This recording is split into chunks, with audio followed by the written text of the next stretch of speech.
Paolo Avellino nagsalita sa paglipat sa Jamie 7. Kung bago ka lang sa channel na ito, huwag kalimutang mag-like, share, comment, and subscribe. Nagsalita na si Paolo Avellino tungkol sa mga kumakalat na balita ukol sa kanyang paglipat sa network. Ayon sa mga ulat, nakatakdang pumirma ng bagong kontrata ang aktor sa Kapamilya Network sa kabila ng mga espekulasyon na siya ay babalik na sa Jamie Network kung saan siya unang nagsimula sa kanyang karera. Mula maaalala na noong na-deny ang franchise ng ABS-CBN, isa si Paolo sa mga tumulong sa mga empleyadong nagpatuloy sa network. Nagbigay siya ng financial support sa mga ito na nagpapakita ng kanyang malasakit at pakikiisa sa mga kasamahan niya sa industriya. Ang kanyang dedikasyon sa ABS-CBN ay hindi maikakaila at ito ang nagbibigay diin sa kanyang desisyon na manatili sa kanyang payag. Binanggit ni Paolo na ikinuturing niyang pamilya ang ABS-CBN dahil dito desidido siyang hindi iwanan ang network na nagbibigay sa kanya ng maraming pagkakataon upang umunlad sa kanyang karera. Aniya, hindi ko kayang iwanan ang tahanan ko. Ang ABS-CBN ay naging bahagi ng aking buhay at karera, kaya nandito ako upang magpatuloy. Marami ring mga proyekto ang nakaabang para kay Paolo, kabilang ang isang pelikula na nakakasama niya si Kim Chiu. Ang kanilang pagsasama sa big screen ay inaasahang magbibigay ng kasiyahan sa kanilang mga tagahanga. Sa kabila ng mga pagbabago sa industriya ng telebisyon, patuloy na naglabas si Paolo ng mga bagong proyekto na tiyak na magiging kaakit-akit sa mga manonood. Ipinapakita niya sa kabila ng mga hamon ang kanyang pagsisikap at dedikasyon sa sining ay hindi nagmamalyaw. Hindi maikakaila na ang desisyon ni Paolo ay malaking epekto sa kanyang karera, ngunit sa kanyang paninindigan at prinsipyo, mukhang handa siyang harapin ang anumang hamon sa darating. Ang kanilang tiwala sa sarili at paninindigan sa kanyang pinaniniwalaan ay nagpapakita ng isang magandang halimbawa para sa mga baguhang artista. Maraming tao ang nagbibigay ng reaksyon sa balitang ito.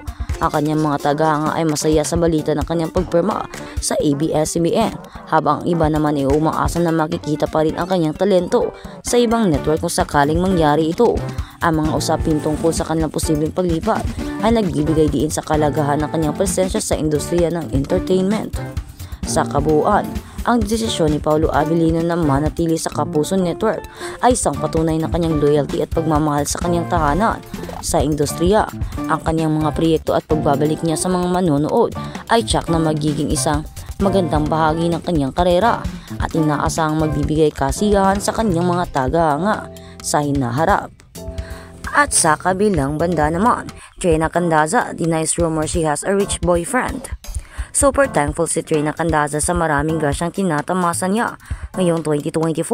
Sa kanyang Instagram kahapon December 1, 2025, nagpost si Trina ng isang reel kung saan ibinahagi niya ang mga collab at trabahong ginawa niya, kung saan kumita siya ng malaking halaga. May mga nakasulat din sa video na "What I am grateful for this year at my work that sustains our lifestyle and needs." Nakatanggap umano siya ng bayad mula 150k hanggang 400k, pero binanggit ni Trina kung anong brand o kumpanya na kumuha ng kanyang serbisyo. Meron din daw siyang VIP clients na bumili sa kanya ng mga gold at diamond jewelry at kaibigang nilibre ang kanyang hotel room sa Greece trip nila. Nagpasalamat din si Trina sa mga kaibigan at kamag-anak na laging sumasaklolo sa kanya. Mensahe pa niya, "There might be struggles meeting wrong people, unexpected problems, expensive lessons, wrong decisions, and a lot more. But what I know is I am blessed with the people around me who truly loves me." Ani pa. Caption pa ni Trina sa 2024, "Has been a year of lessons, some easy, others not so much. Grateful for every single one." Sa comment section, nagkomento ang isang netizen sa tulad ni Trina ay isa rin umanong single mom. Ayon dito, tama lang ang ginawa ni Trina na nag-post pa sa kanyang mga trabaho para pangsangga sa mga bulong-bulungan tungkol sa kanya na kesyo may rumored boyfriend itong nagsusustento sa kanya. Saad pa ng netizens, tama tong post na to para makita ng mga haters na hindi dahil sa rumored BF mo kaya mo na-afford lahat. "I know you are better than those rumors and I look up to you as a single mom did." Sagot pa ni Trina, narinig nga rin niya ang sitsit na ito pero iginiit niyang wala siyang dinidate ngayon. Wala raw siyang magagawa kung may mga nagsasabi ang ilang tao tungkol sa kanya, pero siya lamang daw ang makapagpapasabi ng katotohanan. Buong tugon pa ni Trina, "I've heard that rumors about me nga, pero no, I'm not dating anyone right now and I work very hard to provide a good life for me and my daughter." I fully understand that there will always be assumptions from other people, and that's okay. But I am the best person to tell my story because I lived it. Sabi pa ng isa, mahal na mahal talaga ng Panginoon ang mga single moms, hindi talaga pinabayaan. Sagot pa ni Trina, I always say this, mag-isa lang ako, laging lumalaban. But I realize, I'm always with Him, never akong pinabayaan. We made the wrong decisions in life but mas lalo tayong ginaguide sa tama. Ayon sa isa pa, God saw your pain, He counted your tears, and replaced it with so much blessing. Keep the faith.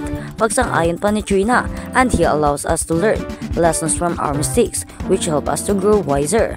Marami pang sinagot na papuri si Trina. Samantala wala namang narinig na mula kay Trina mula ng ikasalang ex-boyfriend nito si Carlo Aquino kay Charlie Dizon. At habang sa kabilang balita naman, Bel Mariano admits to feeling real kilig with Donnie Pangilinan. The media conference for how to spot a red flag, Donnie Pangilinan and Bel Mariano's latest view series.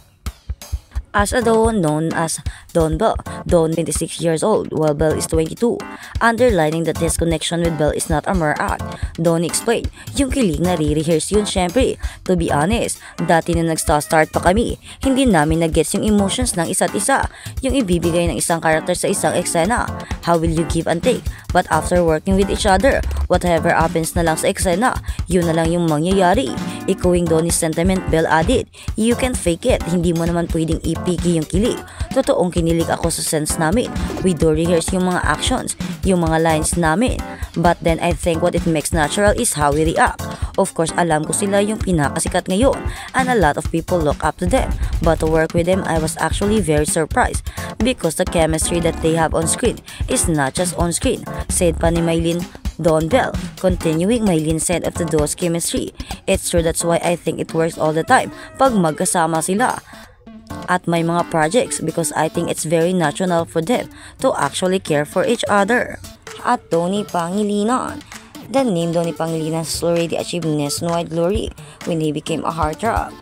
I started my workshops with Star Magic. That's when I was still a senior high school. Doon ko talaga nakita na iba talaga yung craft ng pag-arte he quantified. Ang daming kailangan pag-isipan. You really have to work hard in order to execute a scene to the best of your capabilities. At the time, hindi pa ako marunong magtagalog masyado. Donnie reasons out, remembering how it started for him. Donnie shows his memory nung bago pa ako. Siguro yung pinaka-first audition ko. I was just entering the room and they are sitting there. Maybe I did a few lines from a scene tapos yung sinabi nila na kulang pa. Tapos kailangan ko pang magtagalog more and more. He meditates, posing for a second. Pero okay lang kasi doon. Mo makukuha yung learning.